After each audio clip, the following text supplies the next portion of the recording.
हर हर महादेव। कैसे हैं आप सब? आशा करती हूँ आप सब बिल्कुल बढ़िया होंगे। देखिए, लाइफ में बहुत सारे फैसले बहुत ज्यादा समझदारी से लेने पड़ते हैं और उन्हीं सभी फैसलों में एक फैसला है अपने पार्टनर को चूज करना। ठीक है, देखिए, अगर आपने अपनी लाइफ में अपना पार्टनर सही चूज नहीं किया है तो आप जीते जी नर्क जैसा जीवन जी सकते हैं। ठीक है, लाइफ में पार्टनर का सही होना बहुत ज्यादा जरूरी है, क्योंकि शादी के बाद आपको उसी इंसान के साथ ज्यादा से ज्यादा समय बिताना होता है। ठीक है, अगर आपने पार्टनर सही नहीं चूज किया है तो आप ध्यान रखिएगा कि सोचें कि शादी के बाद आपकी कैसे इंसान से संगति होने वाली है। ठीक है, हमारे रीति नियमों की अकॉर्डिंग अगर देखा जाए तो आपको एक कमरे में रहना है। ठीक है, बहुत ज्यादा समय दूसरे के साथ स्पेंड करना है। दिन रात आप ज्यादातर केसेस में अपने पार्टनर के साथ रहते हैं। अगर आपका पार्टनर सही नहीं होगा, ठीक है, तो उसकी संगति जो होगी आप पर बहुत ज्यादा गलत असर डाल देगी। ठीक है, तो ये चयन करना कि पार्टनर कैसा होना चाहिए बहुत ज्यादा जरूरी है अगर आपको शादी करनी है। ठीक है, और इस चीज में ज्यादा टेंशन ना लें। बेशक ही आपकी एज हो रही है, जब तक आपको लाइफ में पार्टनर सही नहीं मिल जाता है तब तक आप शादी ना करें। और दूसरी चीज एक और होती है कि अब बात आती है कि सही पार्टनर मिलता ही नहीं है। अगर आपको सही पार्टनर नहीं मिल रहा है तो उससे बेहतर है जब तक सही पार्टनर की तलाश आप ना कर लें तब तक आप अकेले रहें। कोई जल्दबाजी नहीं होती है।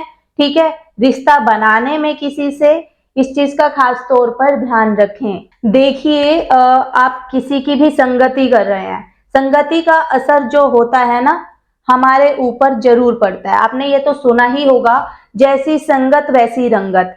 आप किसी के साथ बहुत ज्यादा समय व्यतीत कर रहे हो तो उसकी बुरी आदतें हमारे अंदर आएंगी और हमारी भी जैसी आदतें होती हैं उसके अंदर जाएंगी।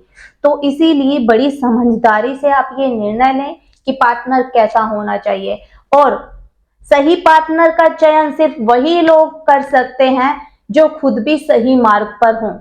ठीक है, खुद भी उन्हें पता हो कि ऊंचाई क्या होती है, ऊंचाई का मतलब क्या होता है। अगर उन्हें खुद ही नहीं पता है तो आकर्षण के बेस पे रिश्ते बनते रहेंगे और आप चयन करते रहेंगे और जिंदगी भर फिर रोना धोना आपका लगा रहेगा। ज्यादातर केसेस में तलाक भी इसीलिए होते हैं कि आकर्षण के बेस पर रिश्ते बना लेते हैं। जब वो आकर्षण कुछ सालों में टूटता है, एक दूसरे की कमियां नजर आती हैं, एक दूसरे के असली व्यवहार का पता चलता है तो परेशानी आती है। ठीक है, और एक चीज को खास तौर पर ध्यान रखिएगा कि सही पार्टनर का चयन वही इंसान कर सकता है जो खुद भी सही मार्ग पर हो और खुद भी ऊंचाइयां जानता हो कि ऊंचाई आखिर होती क्या है। तभी वो समझदारी से अपने पार्टनर का चयन कर सकता है। ठीक है, अगर लाइफ में सही पार्टनर नहीं मिल रहा है तो कोई जबरदस्ती नहीं है, तब तक आप अकेले रहें। खुद की संगति से बढ़िया तो कोई संगति होती ही नहीं है। ठीक है, इस चीज का खास तौर पर ध्यान रखें।